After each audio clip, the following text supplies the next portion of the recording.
Hi friends, నేను మీ రాయలసీమ కుర్రోడ్ని. 2 రోజులు కురుస్తున్న వర్షానికి మొత్తం మునిగిపోయింది. ఏం లేదు, పంట అంతా ఒక్క మెతుకు కూడా ఇంటికి తీసుకెళ్లారు రైతు.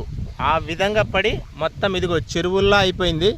ఇప్పుడు దీన్ని కొయ్యడం కానీ, దీన్ని తీసుకెళ్ళి అమ్మడం కానీ అలాంటివి ఏముండదు. ఇదిగో మొత్తం మునిగిపోయి మొత్తం తడిసిపోయి ఒక మెతుకు కూడా ఇంటికి వెళ్లకుండా చేసేసాడు దేవుడు. దేవుడే ఇచ్చాడు, మళ్ళీ దేవుడే తీసుకెళ్ళిపోయాడు ఈ పంటని.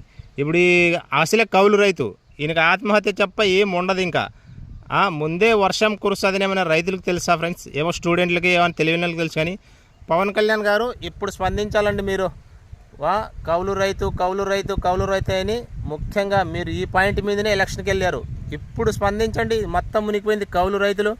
గోదావరి జిల్లాలో మొత్తం రైతులు ఏమీ లేదు, ఒక ధాన్యం కూడా ఇంటికి తీసుకెళ్లకుండా అయిపోయింది. ఇప్పుడు రండి, ఇప్పుడు స్పందించండి. మీకు అండగా ఆదుకున్నది ఆ కౌలు రైతులే అని మీ మాట